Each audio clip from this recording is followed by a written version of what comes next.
बड़ा सवाल है, चांद पर कैसे बसेगी इंसानों की बस्ती?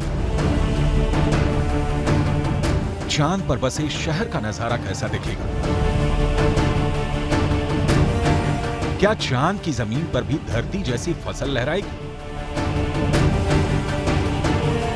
क्या चांद की धरती पर खेती मुमकिन है?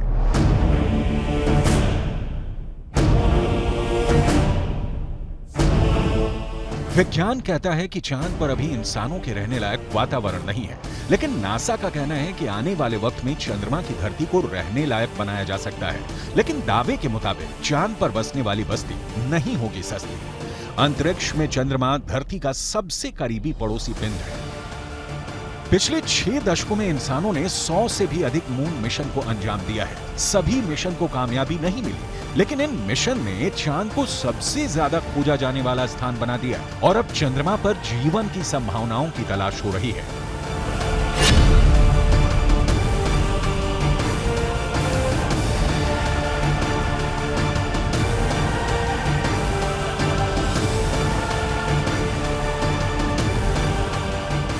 अभी तक चंद्रमा से जुड़ी कई हैरान कर देने वाली जानकारियां सामने आई हैं। दावा किया जाता है कि चंद्रमा की मिट्टी में कई तरह के खनिज हैं। चांद की सतह पर पानी होने के भी सबूत मिल चुके हैं। वैज्ञानिकों का मानना है कि चांद पर जीवन के सबूत भी मिल सकते हैं। संभावना जताई जा रही है कि भविष्य में चंद्रमा पर मानव बस्ती बसाने का सपना पूरा हो सकता है, लेकिन यह काम इतना भी आसान नहीं है। चंद्रमा पर इंसान के कदम भले ही साल 1969 में पड़ गए हों,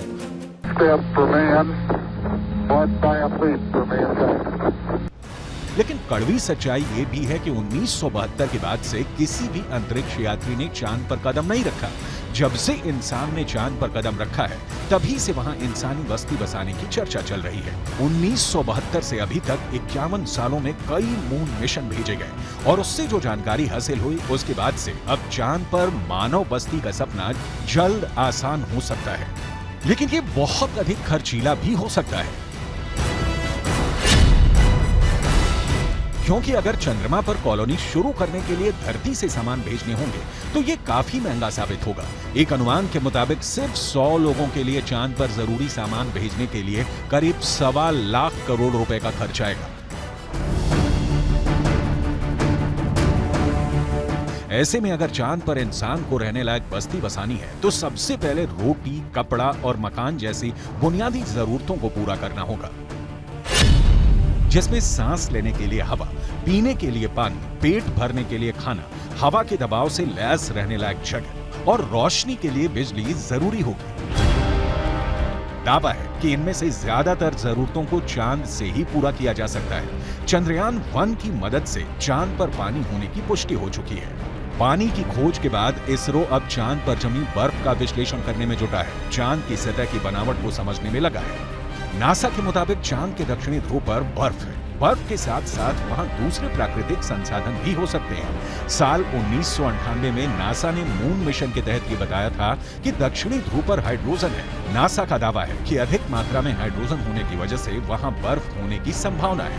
इसके अलावा चांद के दक्षिणी ध्रुव पर बड़े बड़े पहाड़ और कई गड्ढे हैं। ज्यादातर गड्ढे ऐसे हैं जहां अरबों साल से अंधेरा है।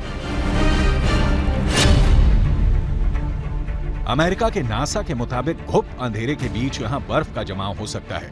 अंदाजा ये भी है कि चांद के दक्षिणी ध्रुव पर अरबों सालों से पानी बर्फ के रूप में जमा हो सकता है। अगर चंद्रयान 3 का लैंडर और रोअर चांद पर बर्फ की मौजूदगी की पुष्टि कर देते हैं तो वहां मानव बस्ती बसाने की संभावना और बढ़ जाएगी। हालांकि इससे पहले भी चंद्रमा की सतह पर पानी होने के संकेत मिले थे। चांद के छाया में रहने वाले हिस्से में पानी के होने के संकेत मिल चुके हैं।